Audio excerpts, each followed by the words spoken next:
The big question in dealing with people's lives is, who am I? Why am I here? And who cares? Who am I?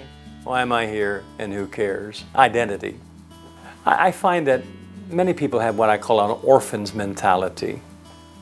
Even when they get born again, they just doubt if God's their father. I mean, they hear it, they say, well, I know it says that, but I don't feel it. Or I'm afraid of him. Or on the thing goes. Who were you? I help many people understand who they are from Psalm 139. I'd suggest if you ever are struggling with your identity and who you are and where you come from, where you're going, you need to go to Psalm 139 because you're all in there. Every human's in there. I'm in there, you're in there. And what's in there is that you were known of God before your parents were ever conceived. Before you were ever conceived. I love what it says about the prophet Jeremiah. God said to the prophet Jeremiah, before you ever conceived, I knew you and I ordained you to be a prophet to the nations. Are you serious? Look at Cyrus. Who was Cyrus? The son of Darius the Mede and Esther the queen.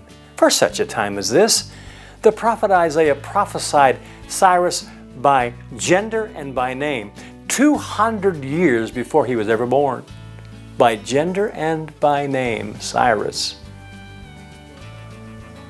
See what it says in Psalm 139, that you are fearfully and wonderfully made, and the hand of God is upon you. You are no accident.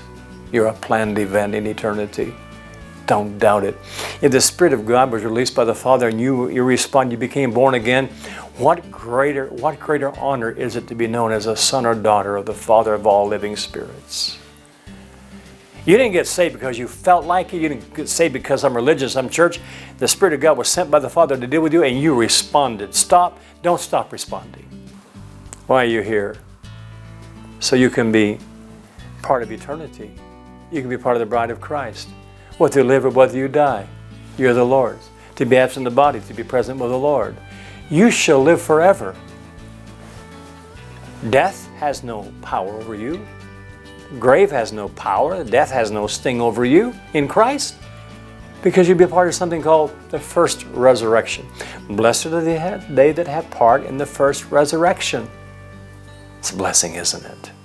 So, you're a planned event. You're here at God's will. You're growing up in all things. So who am I? You're a son or daughter of God. Why am I here? To be part of the eternal journey of growing up and learning. You're being prepared to be kings and priests. You're understanding the living God. You're understanding the plan of God for all of creation. You're understanding the prophetic journey of man in spite of sin. In spite of the failure of Adam and Eve, in spite of the failure of anyone around you, you have a chance to go on into eternity through the judgment seat of Christ, into the marriage supper of the Lamb, to be kings and priests under Messiah, and on into the new heavens and new earth. Hello, that's better than sci-fi, isn't it? But this is what the prophets have said about you. This is what the Word says about you. Why don't you embrace what the Word says about you? You might find your place in eternity.